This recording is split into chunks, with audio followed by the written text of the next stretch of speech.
즐거운 영상 제작을 위한 첫걸음. 안녕하세요 여러분, 비디즈입니다. 그동안에는 이제 프리미어 프로와 애프터 이펙트 쪽, 그러니까 편집 관련된 스킬들을 조금 다뤄봤는데요.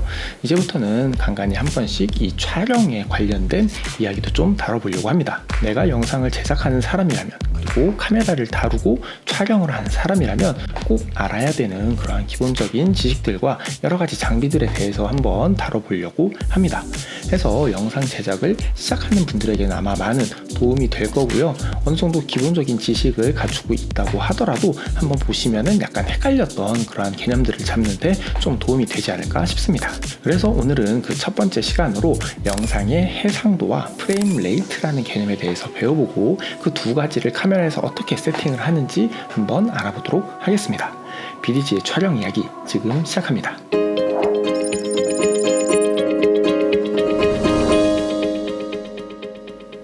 먼저 해상도에 대해서 설명을 드려보도록 할게요. 해상도란 화면 해상도로 디스플레이 레졸루션을 의미를 하는데요. 이 화면 해상도에 따라서 영상에 표시된 그림이나 글씨가 얼마나 선명하고 혹은 사실적인지 결정이 됩니다. 이 해상도는 보통 픽셀 수로 표현이 되는데, 이 화면에 있는 픽셀 수가 높으면은 해상도가 높은 것이고, 픽셀 수가 낮으면은 해상도가 낮은 겁니다. 지금 이렇게 같은 영상을 해상도를 달리해서 뽑아봤는데, 이쪽은 지금 뭔가 사각사각하고 자글자글거리는 게 많이 보이잖아요. 이쪽이 해상도가 낮은 영상입니다. 해상도가 높은 영상은 그러한 자글거림이 없고 사물이나 이런 것들이 선명하게 표시가 되다 보니까 화질이 좋다라고 우리가 느낄 수가 있죠. 해상도를 구분하는 단어는 아마 많이들 들어보셨을 겁니다. 풀 HD니 4K니 2K니 이러한 단어들이요. 이 세로선에 있는 픽셀 수를 따서 720, 1080 이런 식으로 부르기도 하고요. 옛날에는 1080, 그러니까 풀 HD가 고화질로 불릴 때가 있었는데요. 요즘에는 디스플레이나 이런 핸드폰들이 워낙에 발전을 많이 하다 보니까 풀 HD가 거의 표준 화질처럼 여겨지고 있습니다. 요즘 나오는 웬만한 핸드폰 카메라 이런 것들은 4K까지 촬영이 다 가능하잖아요. 그래서 우리가 주로 사용하는 해상도는 1080, 그러니까 풀 HD로 불리우는 가로 1920, 세로 1080 해상도거나, 아니면 4K, 그러니까 UHD로 불리우는 가로 3840, 세로 2160 이렇게 해상도가 대표적이라고 할 수가 있습니다. 4K는 FHD보다 픽셀이 4배 더 많습니다. 그렇다 보니까 편집할 때 어느 정도 이렇게 확대를 해도 화질이 잘 깨지지가 않아요. 그렇다 보니까 일단 4K로 넓게 찍어 놓고서는 나중에 편집할 때 여기저기 당겨가지고 다양한 앵글을 연출할 수 있다는 장점이 있습니다. 그리고 당연히 이 4K로 찍은 다음에 FHD로 사이즈를 줄여놓으면 그냥 FHD로 촬영한 것보다 화질이 당연히 더 좋기도 하고요. 하지만 무조건 장점이 있는 것만은 아닙니다. 해상도가 크다는 거는 이 저장 용량을 많이 차지한다는 말이랑 똑같거든요. 저장 용량을 많이 차지하는 것과, 그리고 이 편집을 하는 컴퓨터에도 약간의 부담이 갈 수가 있습니다. 결정적으로 분간이 잘 가지 않습니다. 이게 큰 화면에서 보지 않고 이런 작은 핸드폰에서 봤을 때는 FHD인지 4K인지 분간하기가 어렵습니다. FHD로 찍어야 되나요? 아니면 4K로 찍어야 되나요? 굉장히 자주들 여쭤보시는데요. 당연히 외주 작업이거나 아니면 상업 영상이라면은 여러 가지 이유들로 4K 당연히 선택을 하겠지만, 개인 작업이라면 그냥 여러분의 상황에 맞춰서 선택을 하시면 좋을 것 같습니다. 저는 개인적으로 내가 만든 영상을 커다란 한 40인치 이상 되는 그러한 TV에서 보지 않는 한 FHD도 충분한 것 같아요. 두 번째로 알아볼 개념은 바로 프레임 레이트입니다. 여러분들도 잘 아시다시피 영상은 연속된 사진들의 모음이잖아요. 이 사진들을 빠르게 넘겨가지고 마치 움직이는 것처럼 보이게 하는 거잖아요. 해서 이 멈춰있는 각각의 사진 한 장 한 장을 프레임이라고 부르는데요. 이 1초가 몇 장의 프레임으로 구성이 되어 있느냐라는 게 바로 지금 설명드리는 프레임 레이트입니다. 프레임 레이트를 부를 때는 초당 프레임 수, 프레임 per second를 줄여가지고 FPS를 단위로 사용을 하는데요. 이거는 대부분의 카메라나 핸드폰에서도 설정이 가능합니다. 24, 30, 그리고 60이 자주 사용하는 그러한 값들인데요. 24는 말 그대로 1초에 사진이 24장 지나가는 거고요. 30은 1초에 사진이 30장, 그리고 60은 1초에 사진이 60장 지나가는 프레임 레이트입니다. 30프레임은 그냥 표준 프레임이라고 생각하시면 될 것 같습니다. TV에서 사용을 하고 하고 있고요. 거의 대부분의 영상에 잘 어울리고 자연스럽고 그리고 부드러운 것이 특징입니다. 24프레임은 30프레임에 비해서 조금 끊기는 혹은 거친 그러한 느낌이 있습니다. 이 30장보다 6장이 모자라니까 그렇겠죠.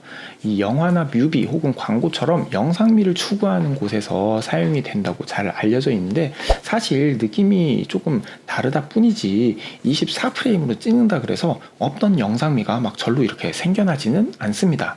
사실 이 영화 24프레임이라는 이 공식 자체도 옛날에 필름으로 영화를 제작을 했을 그런 당시에 이 영상의 질은 유지를 하면서 어떻게 하면 돈을 조금 덜 쓸까, 필름을 조금 덜 쓸까 이거를 고민을 하다가 찾은 그 타협점이 24프레임이라고 주장하는 게 조금 더 설득력 있는 주장이거든요. 지금은 프레임 수가 낮기 때문에 카메라에 부담을 덜 주면서 조금 고화질로 촬영을 할 수 있다는 장점이 있고요.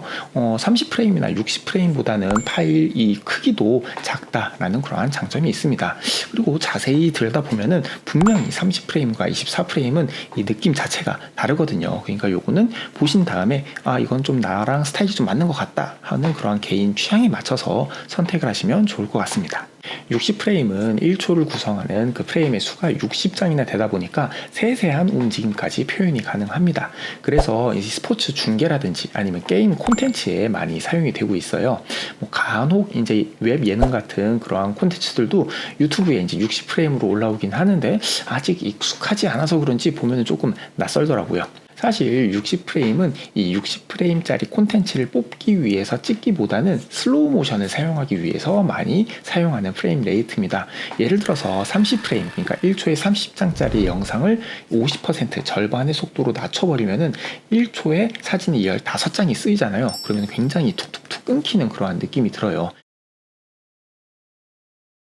하지만 60프레임으로 촬영된 영상을 절반 속도 50%로 속도를 낮춘다면은 1초에 30장을 쓰게 되는 거죠. 그러면은 아까 우리가 자연스럽다고 이야기했던 1초에 30프레임 영상이 되는 겁니다. 속도는 절반으로 줄어들면서요.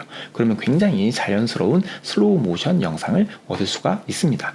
그래서 만약에 내가 내 콘텐츠에 슬로우 모션을 사용을 할 거다라고 하면은 꼭 이 60프레임 사용하는 것을 잊지 않으셔야 합니다. 물론 60프레임 이상의 프레임 수도 있습니다. 요즘 나오는 카메라들은 대부분 120, 240프레임 기본으로 지원을 하고 있어요. 이렇게 높은 프레임 수는 거의 대부분 슬로우 모션을 찍기 위해서 사용이 됩니다. 최근 나온 슈퍼 슬로우 모션, 그러니까 초고속 카메라라고 부르죠. 이런 것들은 4K로 1000프레임 이상 찍는다고 해요. 정말 대단하죠? 자, 이제 방금 설명드렸던 해상도와 프레임 레이트를 이 카메라에서 한번 찾아보도록 하겠습니다. 지금 보시는 카메라는 A7 Mark IV M4고요. 이걸로 제가 유튜브 촬영할 때 어떻게 세팅하는지 보여드릴게요. 자, 카메라는 지금 보시면은 동영상 촬영 모드로 되어 있고요. 여기 있는 메뉴 버튼을 눌러서 이렇게 화질에 들어가면은 파일 형식과 동영상 설정 이렇게 두 가지가 있습니다. 먼저 여기 파일 형식을 눌러서 들어가면요. XAVC는 요 소니에서 개발한 포맷 이름이고요. 맨 위에 있는 HS는 압축 효율이 굉장히 높은 HVC 코덱으로 H265라고 한 번쯤 들어보셨을 겁니다. 요거는 촬영 용량이 굉장히 적어져요. 이렇게 고효율 압축이기 때문에. 하지만 요거를 편집을 하고 출력을 하는데 시간이 오래 걸린다는 단점이 있습니다. 이게 윈도우보다는 맥이 굉장히 이 코덱을 작업하는데 좋은데 저는 이제 윈도우를 사용하기 때문에 이 녀석은 잘 사용하지 않는 녀석이고요. 그리고 요 아래 보면은 아까 설명드린 여기 4K와 HD 요 두 가지가 있을 거예요. 위에는 S가 붙었고 아래는 S-I 이렇게 되어 있는데 이 위에 있는 S 같은 경우에는 압축을 많이 한 거라서 용량은 작지만 편집을 하는데 조금 사양을 타거나 아니면 버벅거릴 수 있고, 이 아래에 있는 두 녀석은 이 용량은 좀 커져요. 압축을 덜 한 거기 때문에. 하지만 굉장히 편집이 수월하다라는 장점이 있습니다. 하드 용량만 넉넉하다면은 이 아래에 있는 S-I를 선택해 주시는 게 좋아요. 제 유튜브 콘텐츠가 엄청난 화질을 그렇게 필요로 하지 않다 보니까 저는 4K가 아니라 HD를 선택을 해줄 거고요. 그리고 요 S랑 SI 중에서는 저는 컴퓨터 사양은 그렇게 나쁘지는 않지만 하드디스크가 항상 부족하기 때문에 SI가 아닌 S로 선택을 해주도록 하겠습니다. 어떻게 하다 보니까 이 사양 중에서는 제일 낮은 사양이 되어버렸네요. 자, 그 다음 메뉴가 이 아래에 있는 동영상 설정이에요. 눌러서 들어가면은 두 가지 녹화 프레임 속도를 설정을 해줄 수가 있습니다. 눌러서 들어가 보면은 아까 말씀드렸던 대로 60, 30, 24, 120까지 이렇게 나와 있는 걸 볼 수가 있어요.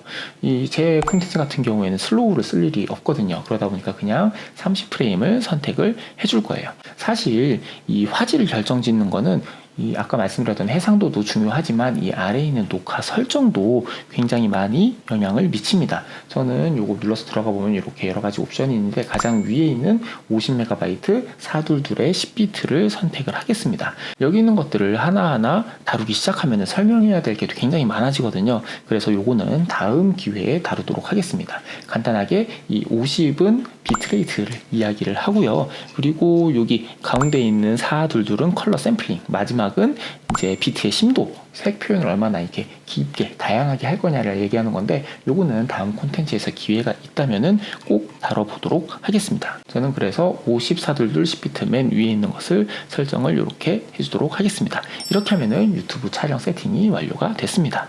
만약에 외주 작업이 들어와서 좀 고화질의 소스가 필요하다라고 하면은 다시 파일 형식으로 들어가서 XAVC S-I 4K를 선택을 해줄 거고요. 그리고 동영상 설정으로 들어가서 슬로우를 쓸 수도 있으니까 녹화 프레임 속도는 60으로 이렇게 바꿔주고 아래에 있는 녹화 설정은 아예 고정이잖아요. 600MB에 422 그리고 10비트 이렇게 해서 세팅을 해줄 겁니다.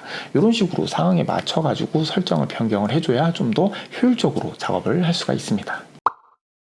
자, 오늘 배운 내용들을 다시 한번 정리를 해보면요. 해상도란 화면을 구성하고 있는 픽셀의 수인데 이 해상도가 높으면은 화면이 선명하고 그리고 화질이 좀 좋다라고 볼 수 있고요. 해상도가 낮으면은 그에 비해서 화질이 떨어진다라고 기억해 주시면 됩니다.